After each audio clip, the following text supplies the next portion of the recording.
Assalamualaikum warahmatullahi wabarakatuh.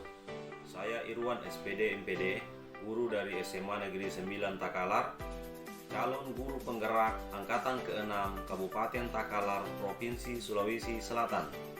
Pada kesempatan ini, saya akan berbagi praktik baik tentang pembelajaran berdiferensiasi. Model pembelajaran yang akan saya gunakan adalah Project Based Learning atau pembelajaran berbasis proyek. Dalam memilih proyek atau tugas, saya memberikan kebebasan kepada murid-murid saya untuk memilih konten pembelajaran sesuai dengan minat, bakat, dan kompetensi yang mereka miliki. Latar belakang saya melakukan hal itu karena saya percaya bahwa murid-murid memiliki perbedaan, memiliki keberagaman, baik daripada minat, bakat, kompetensi, dan karakter mereka. Sehingga dibutuhkan strategi yang bisa mengakomodir segala kebutuhan belajar murid. Nah, bagaimana model pembelajaran yang saya akan terapkan?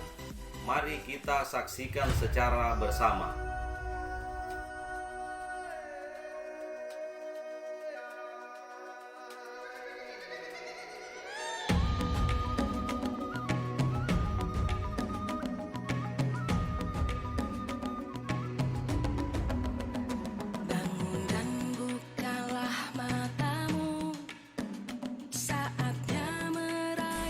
Baik, Assalamualaikum warahmatullahi wabarakatuh. Waalaikumsalam warahmatullahi wabarakatuh. Baik, anak-anakku sekalian, pada hari ini kita akan belajar tentang pembelajaran berdiferensiasi. Pembelajaran berdiferensiasi. Adapun tema dari yang akan kita pelajari hari ini adalah berkarya serupa terapan 3 ya, oke. Sebelumnya kita harus pahami dulu apa itu pembelajaran berdiferensiasi. Kata diferensiasi berasal dari bahasa Inggris, different yang artinya berbeda. Ya, maksudnya itu berbeda, bukan berbeda secara vertikal, tetapi horizontal. Bukan bilang ada yang derajatnya lebih tinggi, ada yang tidak, tapi semua sama, siswa semua sama bebannya. Maksudnya berbeda di sini itu, contohnya di dalam kelas itu kita memberikan pelajaran kepada anak itu tidak boleh selalu sama. Misalnya semua harus mengerjakan tugas, guru yang menentukan ini harus dikerjakan, tidak. Tetapi kita memberikan pilihan kepada anak apa-apa yang mereka sukai, gitu ya. Oke, paham. Apa kebutuhan belajar siswa? Yang pertama kesiapan belajar. Kesiapan belajar itu secara fisik dan mental ya, harus siap. Tidak boleh ada anak-anak yang sakit. Perasaannya harus senang dan gembira. Ya, kemudian mengecek perlengkapannya. Kan kalau seni budaya itu kan ada misalnya praktek, jadi perlengkapannya misalnya kalau menggambar ada pensil, gambar dan sebagainya. Kalau praktek membuat benda, ada alat dan bahan yang harus disiapkan. Oke, yang kedua, minat belajar. Ya, minat ini bisa berubah-ubah. Misalnya saya contohkan Arjuna, dia hari ini berminat membuat misalnya menggambar buah. Minggu depan dia tertarik lagi menggambar hewan. Jadi minat bisa berubah-ubah ya. Ya. Kemudian yang ketiga, profil belajar. Profil belajar ini yang penting itu ada 3. Ada gaya belajar, ada secara visual. Apa itu artinya? Anak-anak sananya melihat contoh. Ada auditori, mendengarkan ji. Kemudian ada kinestetik, harus dipraktikkan. Dan yang kedua, kecerdasan majemuk. Ada anak yang kecerdasannya itu verbal atau linguistik. Dia pandai kalau disuruh berkata-kata, disuruh berbicara dia pandai. Kemudian ada secara logis matematis. Dia kalau memecahkan masalahnya menggunakan angka-angka. Ada fakta-faktanya dan angkanya. Kemudian spasial visual itu artinya kepandaian membaca gambar seperti tukang fotografi ya, mengolah gambar. Kemudian pilot juga begitu, dia pandai membaca kotak, kalau tidak salah nanti penerbangannya. Kemudian lingkungan belajar harus kondusif, mendukung ya. Bagaimana itu contohnya? Lingkungan belajar yang bersih, aman, dan sehat. Oke? Adapun strategi kita ada 3 strategi pembelajaran berdiferensiasi. Pertama, diferensiasi konten. Apa itu? Saya pernah jelaskan ini ya. Sebentar saya mau tanya ulang salah satu siswa apa itu diferensiasi konten. Di sini maksudnya itu guru memberikan konten tentang konten apa yang akan kita pelajari. Misalnya praktek membuat karya seperti apa. Itu kita berikan temanya. Nanti siswa yang boleh memilih sesuai dengan kesukaan dan keinginannya. Kemudian itu ya. Kemudian guru bersama murid menyediakan alat dan bahan. Jadi alat dan bahan itu selain dari siswa bisa juga dari murid. Contohnya ini ya, ini. Contohnya kalian kalau saya suruh buat, saya bawa peralatan juga untuk membantu anak-anak itu. Ada contohnya. Kemudian diferensiasi proses. Yang penting dari diferensiasi proses ini, murid diberikan kebebasan. Misalnya kalau membuat tugas praktek, apakah mau dikerjakan secara mandiri atau berkelompok? Saya tanya dulu, kalau tugas praktek enaknya seperti apa? Mandiri atau kelompok? Kelompok. Iya. Kenapa? Karena kalau kelompok kita bisa bekerja. Ya, bagus.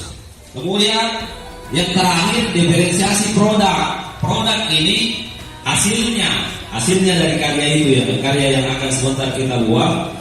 Bisa hasilnya itu bermacam-macam. Ada yang bisa buat dalam bentuk video ya, menggunakan aplikasi apa? Capcut, bisa Canva. Jadi Anda mulai dari sebentar kalau praktek, mulai dari foto-foto memang yang video ki. Ada video yang mempersiapkan alat tambahan, pos yang sampai terakhir. Kemudian nanti hasilnya dikirim ke saya dalam bentuk video. Ada juga bisa dalam bentuk PowerPoint seperti yang saya jelaskan ini. Ada bisa langsung gambarnya baru dijelaskan, ditulis tangan baru dijelaskan di depan sini, dipresentasikan. Jadi cara penyampaian produknya itu berbeda-beda sesuai kemampuan dan apa yang disenangi oleh murid. Itu paham ya? Oke. Kalau penilaiannya itu ada penilaian for learning. Ini penilaian selama proses pembelajaran. Jadi selama Anda nanti praktik sebentar itu sudah berjalan penilaian itu. Ada penilaian saya itu ada format saya sudah siapkan. Saya catat misalnya di kelompok 1 kerjasamanya bagus. Di kelompok 2 ada salah satu siswa sudah kurang aktif ki. Jadi kelompok itu berpengaruh ya. Tetapi di dalam kelompok itu tidak dibilang ada satu yang tidak aktif, semua nilainya rendah. Yang rajin tetap bagus. Jadi itulah gunanya kerja kelompok ya. Kemudian ada namanya penilaian as learning. Dia mirip dengan penilaian for learning bahwa penilaian pada proses, tapi di sini bedanya kita melibatkan siswa dalam menilai. Ini siswa boleh menilai diri sendiri, ada formatnya juga. Bisa menilai teman, ya. Jadi penilaian kedua ini bukan cuma guru, tapi selain guru, siswa juga bisa menilai dirinya dan menilai temannya. Yang terakhir, penilaian learning. Apa itu? Penilaian di akhir, hasilnya ini yang dinilai. Kalau di pelajaran teori itu biasanya kita laksanakan seperti penilaian sumatif. Penilaian setelah satu pokok bahasan atau penilaian di akhir ya. Setelah selesai semua kita nilai di situ. Oke. Adapun tema yang akan kita buat hari ini adalah membuat karya seni rupa terapan 3. Sudah masih ingat perbedaan seni rupa murni dengan terapan? Seni rupa murni itu hanya menonjolkan keindahannya saja. Kalau terapan selain keindahan ada fungsinya, ada fungsi praktisnya. Jadi selain unsur keindahan, dia bisa digunakan, ada fungsinya. Kalau murni semata-mata sebagai pajangan atau hiasan. Begitu ya. Masuk ke temanya ini ya, ke kontennya. Seperti yang saya sudah bagi minggu lalu, semua sudah saya bagi kertas toh.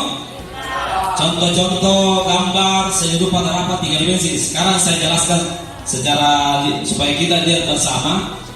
Macam-macam karya seni rupa 3 dimensi, seni terapan ya. Yang pertama seni anyaman ini. Jadi bahannya ini bisa dari rotan, bisa dari daun, misalnya daun pandan dan lain-lain, daun mendong dan lain-lain. Gitu ya. Ini ada fungsinya ini ya, terapan ini ya. Ada seperti modelnya seperti bakul itu, yang ada tutupnya, ada tempat koran. Yang sebelah sana itu bisa tempat koran itu, yang kelihatan. Kemudian yang kedua seni keramik atau gerabah. Ini biasa kita kalau di Takalar itu banyak di daerah Soreang ini atau Talasan. Banyak orang bikin guci ya, celengan.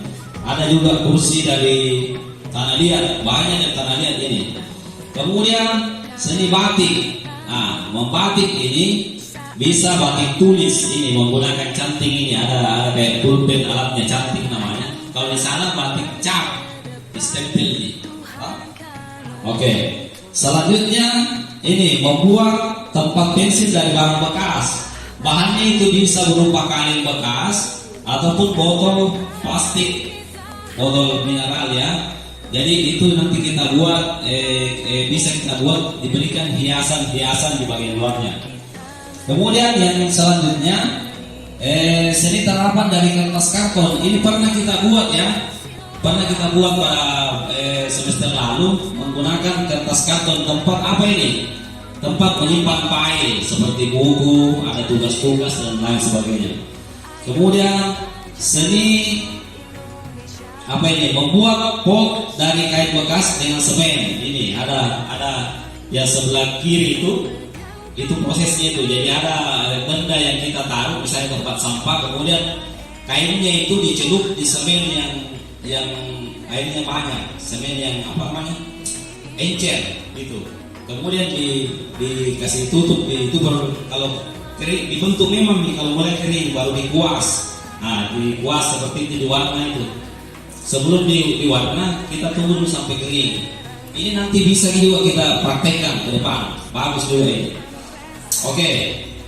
Dan yang selanjutnya kriya kulit, membuat tas, dompet, sepatu dan lain-lain. Ini kulitnya ini bukan kulit manusia ya, bukan, tapi kulit hewan. Biasa kulit buaya, ular, harimau dan sebagainya.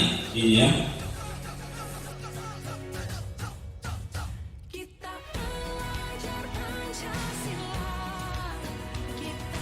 Baik anakku sekalian, setelah tadi saya menjelaskan beberapa contoh macam-macam karya seni rupa terapan 3 dimensi, di sini saya ingin mendengar penjelasan atau pendapat dari anakku sekalian, karena sebenarnya tadi malam itu saya buka di WA Group, sudah ada beberapa chat yang masuk yang memilih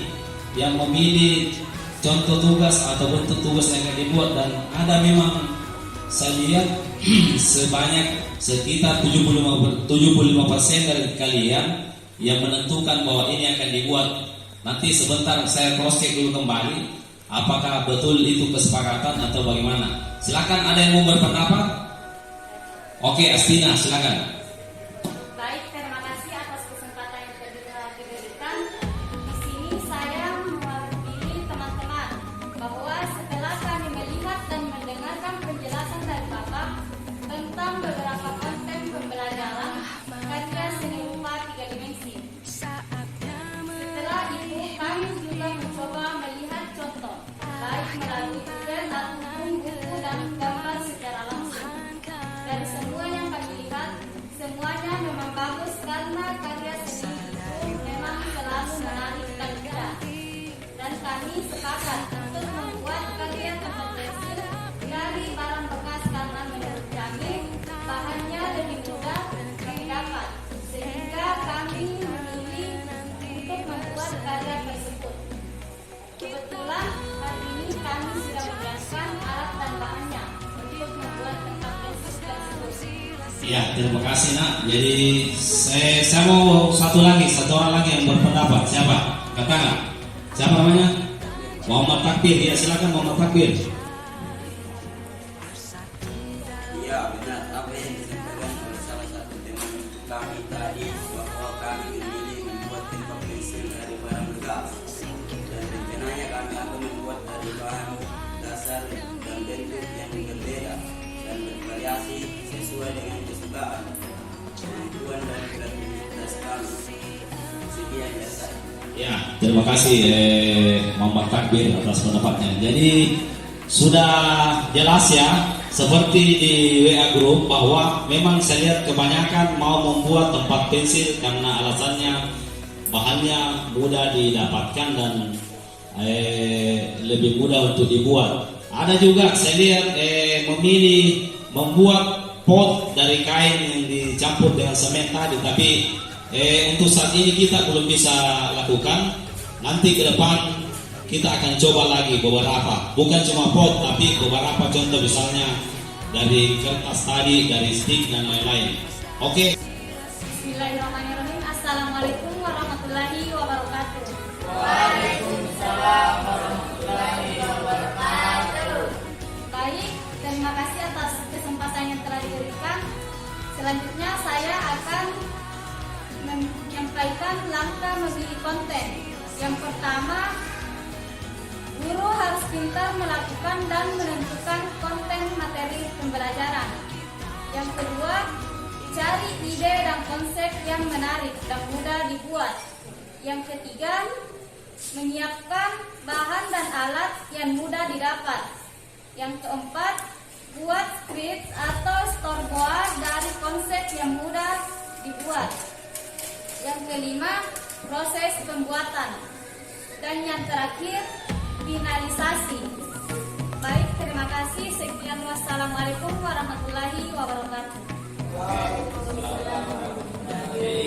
Bukalah matamu, saatnya meraih mimpimu. Oke, karena hari ini kalian sudah membawa alat dan bahannya. Sekarang sesuai dengan kesepakatan tadi bahwa lebih senang berkelompok daripada mandiri ya. Oke, kebetulan saya sudah pernah membagi kelompok itu berdasarkan kemampuan anakku sekalian dan berdasarkan karakternya, sehingga bisa saling bahu-membahu atau saling bekerja sama dengan baik dalam kelompoknya. Saya bacakan kelompoknya. Jadi ada 3 kelompok ini ya. Jadi kelompok pertama itu Nur Fadli Maulana Salim, Safarudi, kemudian Melisa. Kemudian kelompok 2 Astina, Muhammad Takbir, Arjuna, dan Muhammad Rizwan ya. Dan kelompok yang ketiga adalah Nur Aisyah, Ripaldi, Lati, Indrianti. Begitu. Demikian sekarang segera dibentuk mejanya dan duduk berkelompok. Silakan. Mulai praktek, saya ingin tanya dulu kesiapannya, alat dan bahannya. Kira-kira kelompok 1 ingin membuat karya seperti apa? Tempat pensil dari kaleng bekas minuman ya, ya siap. Oke. Kelompok 2 karyanya Saya akan membuat tempat pensil dari bekas kaleng ikan sarden. ya, jadi kelompok 2 berbeda, sama-sama kaleng tapi di sana kaleng minuman tadi yang besar. Kelompok 1, kelompok 2 dari bekas ikan kemasan atau ikan sardin. Kelompok 3 ingin membuat karya dari bahan apa? Bahan kaleng tempat spray. Oh ya, jadi kelompok 3 membuat tempat pensil dari bahannya, itu bahan dasarnya kaleng bekas minuman bersoda seperti Coca-Cola atau Sprite.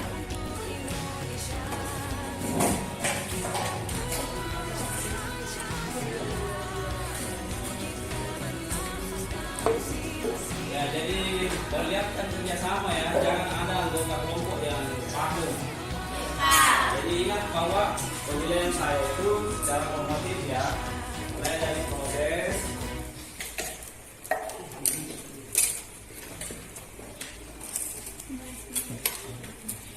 ya.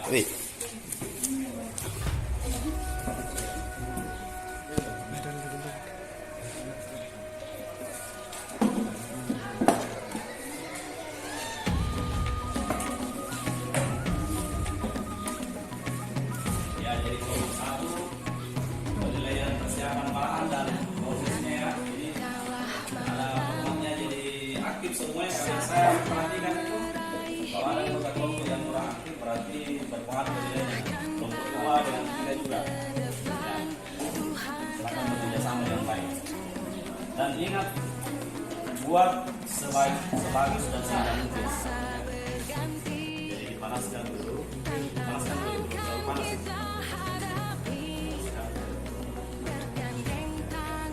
Oke. Nah, sekarang tempel dulu pertama dikali. Ujungnya, tempel dan dikali. Nanti oleh bantu oleskan dulu. Ini dikasih gini, bakar sini dikasih gini.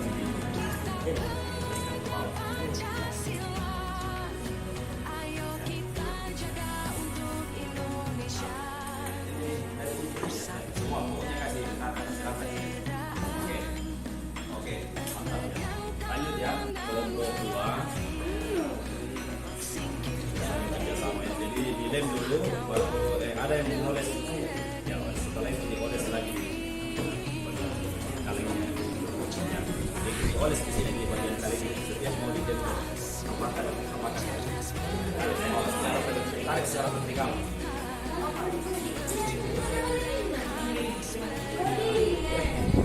Agak banyak kita harus supaya kuat sekarang. Gitu ya, berarti kan memang. Ya.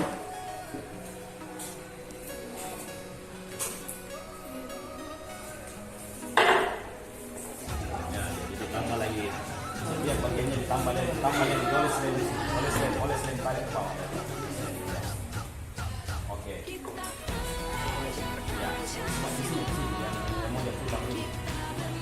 Nah, biasa seperti ini. Nah, coba diputar di clear. Ya, putar cepat sebelum kering ya. Oke. Nanti sebentar kalau ada yang belum ini bisa ditambah lemnya. Oke. Oke. Nah,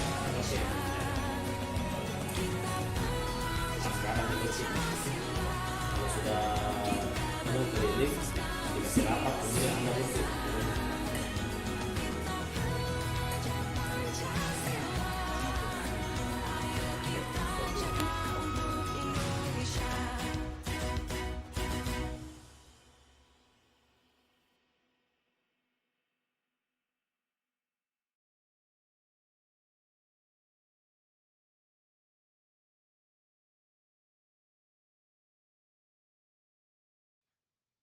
Bismillahirrahmanirrahim. Assalamualaikum warahmatullahi wabarakatuh. Saya perwakilan dari kelompok 2 akan mempresentasikan hasil karya kami dalam bentuk video singkat.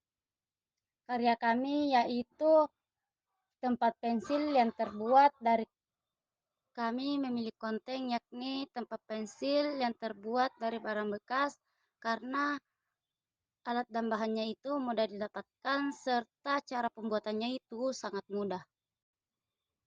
Demikian proses yang telah kami lakukan hingga menjadi sebuah karya seni terapan yaitu tempat pensil.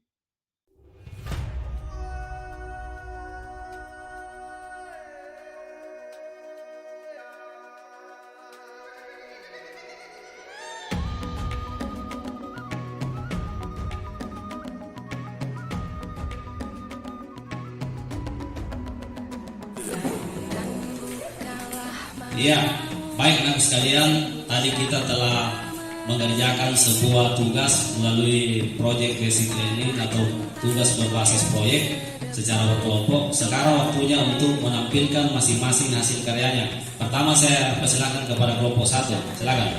Baik, saya dari kelompok 1 ingin mempresentasikan dari tempat pensil dari kaleng bekas. Ya, selanjutnya kelompok 2. Baik, saya perwakilan dari kelompok 2 akan mempresentasikan hasil karya kami yaitu tempat pensil terbuat dari kaleng bekas ikan sarden. Selanjutnya kelompok 3. Baik, saya dari perwakilan kelompok 3 untuk memperlihatkan hasil karya kami tempat pensil terbuat dari botol bekas Sprite. Oke, terima kasih. Berikan tepuk tangan kepada ketiga kelompok. Silakan kembali. Baik, anak-anak sekalian, perhatikan sebelum kita mengakhiri pembelajaran pada hari ini, mari kita merefleksi semua kegiatan yang telah kita lalui bersama. Saya mau ada dari teman-teman yang memberikan tanggapan atau refleksi tentang pembelajaran kita tadi. Siapa yang bisa? Coba katakan. Ya, ada 2 orang ya. Nggak apa-apa, perempuan semua. Yang pertama, siapa? Astina, silakan. Baik, terima kasih atas kesempatan yang telah diberikan. Dari proses pembelajaran berdiferensiasi ini, menurut kami sangat bagus. Karena kita para siswa diberikan kesempatan untuk memilih konten dan materi pembelajaran sesuai dengan apa yang kami sukai. Harapan kami, semoga model pembelajaran seperti ini bisa diterapkan di semua mata pelajaran sehingga kami bisa belajar sesuai dengan minat dan bakat kami. Sekian, terima kasih. Iya, terima kasih dari Astina. Selanjutnya siapa? Nur Aisyah. Iya, silakan. Baik, terima kasih atas penjelasan yang telah diberikan. Kami sangat senang dengan proses pembelajaran ini karena kami bisa berkarya dan berkreasi dengan sesuai bakat dan minat kami masing-masing. Sehingga apa yang kami kerjakan dapat dengan mudah kami buat karena sesuai dengan apa yang kami benar-benar sukai dan butuhkan. Oke, jadi betul ya dari kedua pendapat teman kalian bahwa pembelajaran berdiferensiasi itu sangat menarik tidak? Menarik! Iya, karena kita bisa berkarya sesuai dengan keinginan kita, kesukaan dan kemampuan kita masing-masing. Dan tadi saya sudah amati secara kelompok, alhamdulillah perawatan saya itu rata-rata aktif. Jadi saya akan berikan nilai yang bagus kepada semua. Tepuk tangan. Ya, harapan saya ke depan, semoga pembelajaran seni budaya ke depan bisa berjalan lebih aktif, lebih kreatif lagi ya, dan sehingga lebih bagus. Amin. Dan untuk hari ini kita tutup bersama. Silakan ketua kelas memimpin doa sebelum kita pulang. Silakan ketua kelas. Siap, bro? Mari kita membaca doa pulang dalam hati.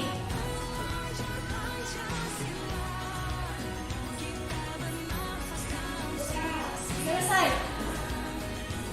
Beri salam kepada Pak Guru.